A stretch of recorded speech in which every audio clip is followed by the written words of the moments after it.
अध्यक्ष जी, किसी भी देश की विदेश नीति अपने में कोई स्वतंत्र नीति नहीं होती है, वरन वह किसी देश की आंतरिक नीति को स्पष्ट करती है। उदाहरण के लिए हम अमेरिका को ले सकते हैं। उसने अपने यहाँ अधिक अन्न पैदा किया और जब उसके पास अनाज फालतू बच गया, तब वह अपने बकाया अनाज की बिक्री के लिए ऐसे देशों की तलाश करने लगा जो उधार पर माल ले सकते हों।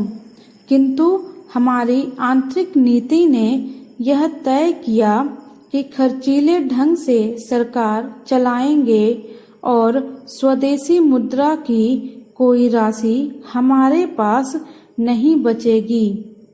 हमने कर भी लगा दिए और मुद्रा प्रसार भी कर दिया। कुछ संकट पड़ने के बाद इस बात की आवश्यकता को नहीं समझा कि उस पैसे का कहीं अन्यत्र उपयोग कर सकें। श्रीमान, मुझे माननीय प्रधानमंत्री जी के इस कथन पर दुख होता है कि दुनिया के अमीर और गरीब देशों का अंतर लगातार बढ़ता जा रहा है।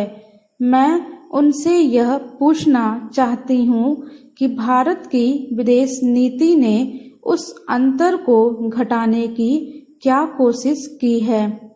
क्या भारत सरकार ने कभी दुनिया की पंचायत में यह कहने की हिम्मत की है कि बालिग मताधिकार के आधार पर यूएनओ का चुनाव होकर एक संसद बनाई जाए?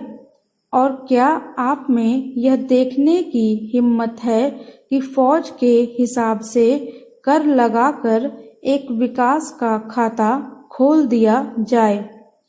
जो देश विकसित हैं, उनके मजदूरों का 1 घंटा हमारे देश के मजदूरों के 100 घंटों के बराबर माना जाता है, क्योंकि उनके पास साधन हैं।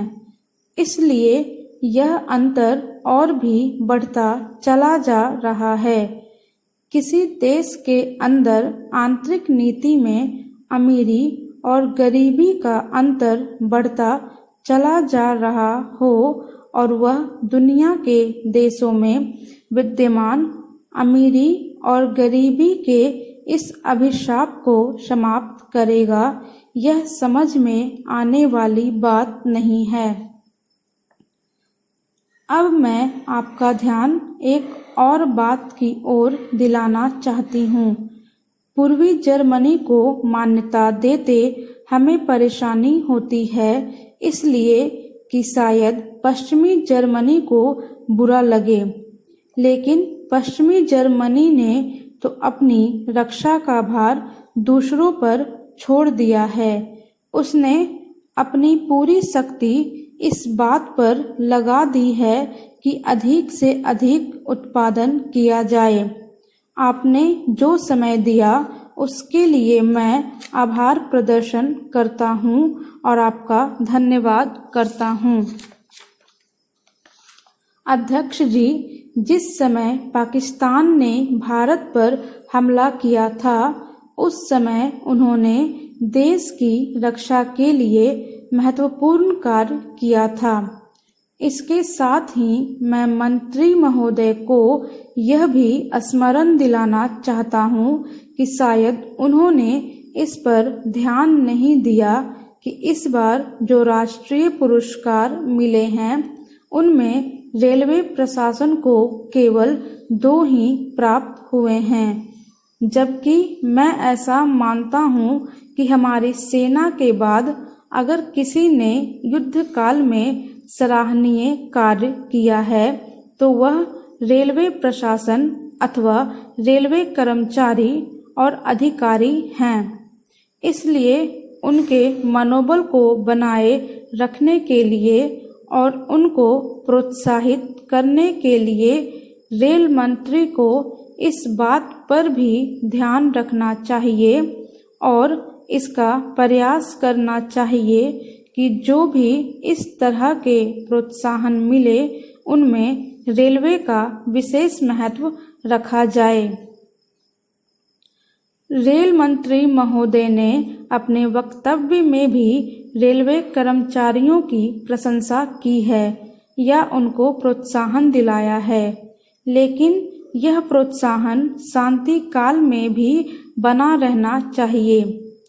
रेलवे ने युद्ध काल में जो काम किया वह तो देश की रक्षा का महान उद्देश्य था, लेकिन उसके बाद देश के निर्माण में या गरीबी मिटाने के लिए जो युद्ध होता है उसमें भी प्रत्येक रेलवे कर्मचारी का मनोबल उसी तरीके से बना रहे, इसके लिए भी रेल मंत्री महोदय को कुछ कदम उठाने की आवश्यकता है।